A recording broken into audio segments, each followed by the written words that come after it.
우선 저의 지난 두 영상에 대해서 잠시 언급할까 합니다.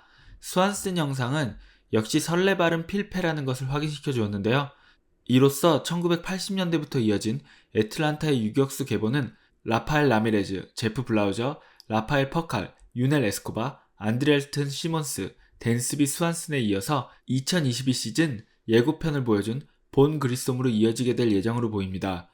애틀란타는 애틀란타에서 데뷔해서 전국구 유격수가 된 선수를 FA 시장에서 잡지 않고 준비된 다음 유격수를 데뷔시킨다는 원칙을 유지하고 있는데요.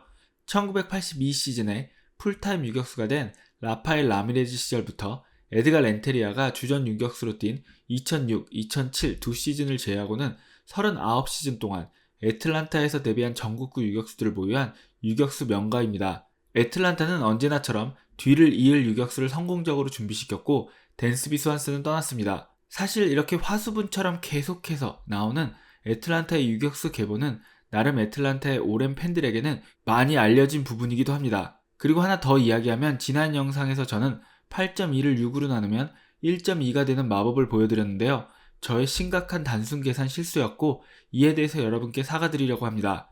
제 이론대로 계산을 했다면 제레미 페냐가 50만 달러 이상의 보너스를 받아야 했는데 MLB에서 발표한 50만 달러 이상 수령자 명단에는 제레미 페냐의 이름은 없었습니다. MLB에서 모든 정보를 다 공개한 게 아니었기 때문에 제공한 정보 안에서 조금 더 자세히 들여다보려고 했던 저의 노력이었고 그 과정에서 계산 실수를 하게 되었습니다. 이 부분에 대해서 다시 한번 여러분께 사과드립니다. 코레아와 샌프란시스코가 결국 틀어졌고 그가 매치와 계약에 합의했다는 소식은 많은 야구 팬들을 놀라게 했는데요. 코레아 관련 소식을 접한 제가 가장 충격을 받은 것은 이미 코엔 텍스 상한선을 넘어버렸기 때문에 90%의 사치세를 내야 하는 코엔이 하와이에서 휴가를 보내면서 저녁 식사와 함께 마티니를 마시며 이런 결정을 했다는 것입니다. 평균 연봉이 2,625만 달러인 코레아를 영입하게 되면 매치는 무려 2,362만 달러의 사치세를 내게 됩니다. 코레아 영입으로 일어난 추가 비용이 2,625만 달러가 아니라 4,987만 달러란 이야기가 됩니다. 무려 1년 4,987만 달러의 소비를 휴가지에서 마티니를 마시면서 결정하는 코엔. 이게 바로 진짜 플렉스라고 느꼈습니다.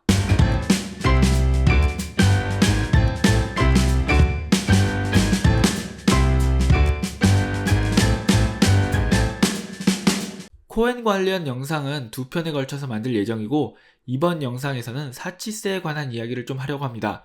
본격적으로 사치세 이야기를 해보면 미국의 프로스포츠에는 셀러리 캡이 존재하고 이 셀러리 캡은 하드 셀러리 캡과 소프트 셀러리 캡으로 나뉘게 됩니다. 하드 셀러리 캡은 어떤 상황에서도 정해진 셀러리 캡을 넘어서는 지출을 할 수 없는 것을 뜻합니다. NFL과 NHL이 여기에 해당하는데요. 그럼 넘어가면 어떻게 될까요? NFL의 경우 셀러리 캡을 넘길 경우 500만 달러의 벌금과 드래프트 픽을 상실하게 되고요. 당연하겠지만 셀러리 캡을 넘기게 된 해당 계약 역시 취소가 됩니다. 참고로 NFL은 모든 중계권과 추가 수익에 대한 것을 리그에서 관리하면서 이를 각 구단에게 공평하게 나누어주고 각 구단의 평균 수입의 48%를 셀러리 캡으로 정하게 됩니다. 2022 시즌이 시작되기 전에 각 구단이 지급받은 수익금은 4억 3,375만 달러였기 때문에 2022 시즌 NFL의 베이스 셀러리 캡은 2억 820만 달러가 됩니다. NFL은 각 팀별로 지난 시즌 총 연봉의 액수에 따라서 캐리오버가 인정되고 여기에 여러 부대 비용이 들어갈 수 있기 때문에 각 팀별 연봉이 조금은 다르게 나올 수도 있는데요. 다시 말하면 2022 시즌 각 구단이 가이드라인으로 잡은 셀러리 캡은 2억 820만 달러이고 여기서 조금의 플러스 마이너스가 발생할 수도 있다는 이야기입니다. 소프트 셀러리 캡은 셀러리 캡이 존재는 하지만 각 구단이 셀러리 캡을 넘겼을 경우 받게 되는 페널티를 받을 의지만 있다면 넘겨도 되는 셀러리 캡입니다. 즉 하드 셀러리 캡은 절대 넘어서는 안 되는 선이라면 소프트 셀러리 캡은 권고에 가깝습니다. NBA와 MLB가 여기에 해당하는데요. NBA의 경우 최근에 들어서는 매년 많은 팀들이 사치세를 내면서 운영을 하고 있고 이번 시즌 현재까지 사치세를 내는 것이 확정된 구단은 클리퍼스, 워리어스, 브루클린, 미러키, 보스턴, 레이커스, 피닉스, 댈러스, 덴버, 필라델피아 이렇게 10개 구단입니다. 그리고 지난 16시즌 동안 사치세를 내지 않고 NBA 우승을 차지한 적은 단 4번으로 NBA에서는 사치세는 우승을 위해서는 꼭 필요한 것으로 여겨지고 있습니다. 참고로 NBA 사무국은 현재 있으나 마나한 사치세를 폐지하고 NFL과 NHL처럼 하드캡 도입을 고려 중에 있으며 이는 이번 시즌까지인 CBA 협상에서 가장 뜨거운 이슈가 될 것으로 예상되고 있습니다. 참고로 많은 전문가들은 이렇게 하드캡이 고려되고 있기 때문에 이번 NBA 트레이드 시장에서는 많은 팀들이 관망하게 될 것으로 예상하고 있습니다. 메이저리그의 경우는 2021 시즌까지 뉴욕 양키스, 보스턴, 다저스 등의 소수의 팀들만 사치세를 내어왔는데요. 하지만 스티브 코엔이 매치를 인수하고 나서 선수 영입에 적극적으로 관여하면서 상황이 바뀌게 됩니다. 2022 시즌은 매츠, 다저스, 양키스, 필리스, 파드레스 그리고 보스턴이 사치세를 내면서 역대 두 번째로 6팀이 사치세를 낸 시즌이 됩니다.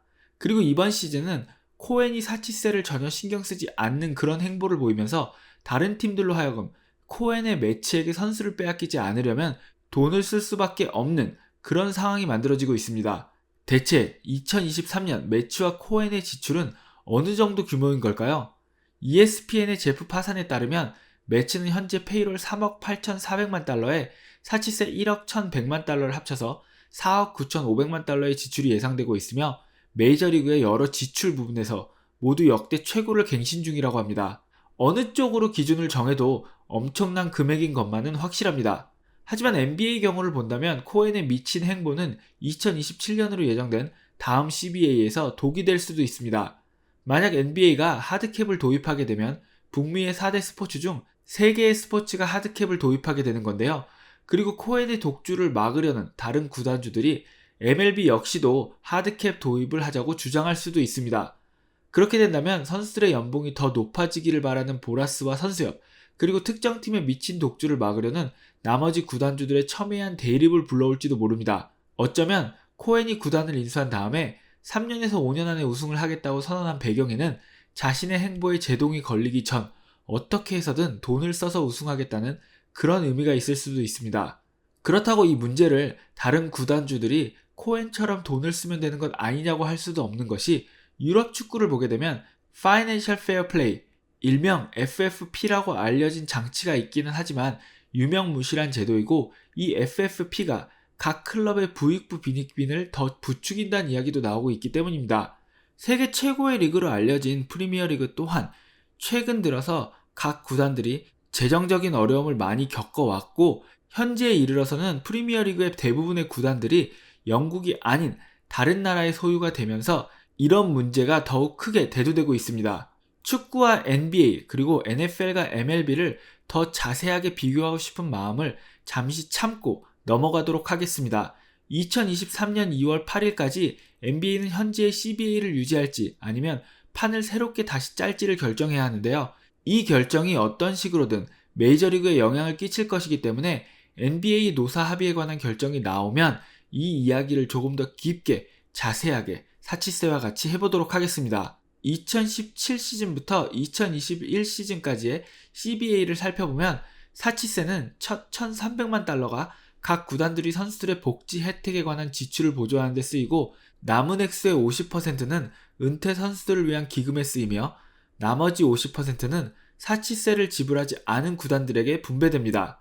어떻게 보면 코엔은 매치의 선수들만 챙기는 것이 아니라 다른 구단의 선수들과 은퇴한 선수들의 복지까지 자신의 사치세를 통해서 꼼꼼하게 챙기고 싶은 것인지도 모릅니다. 이번 영상에서 제가 너무 갈지자의 흐름으로 주제를 왔다 갔다 한 것 같아서 다시 한번 정리를 해보면 현재 진짜 매드맨이 누구인지 보여주는 코엔의 행보는 많은 이슈를 생산해내고 있으며 이는 분명히 팬들을 즐겁게 하고 저와 같은 유튜버들에게도 영상의 주제를 제공해주는 현상을 일으키고 있는데요.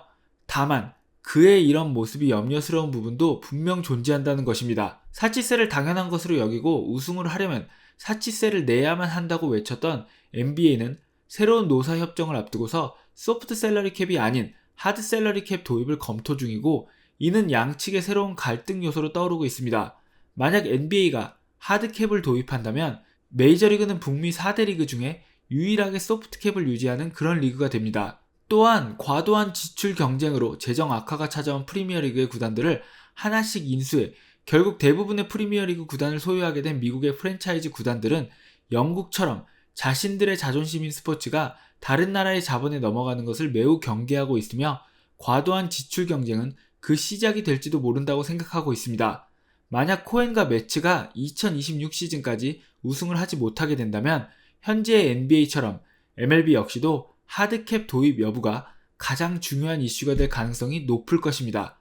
그리고 이와 같은 이유에서 코엔은 앞으로 2026 시즌까지 우승을 할 때까지 묻고 더블로 가는 결정을 계속할 가능성이 매우 높습니다. 두 번째 코엔 관련 영상인 다음 영상은 NBA에서 사치세는 나를 막을 수 없다며 폭주를 이어가다가 결국 사무국이 하드캡을 고려함에 따라서 플렉스에 제동이 걸릴 것으로 보이는 스티브 발머, 그리고 그와 비슷한 행보를 메이저리그에서 보여주고 있는 스티브 코엔, 이 둘의 비교를 하는 영상이 될 것입니다. 긴 영상 시청해주신 여러분 감사합니다.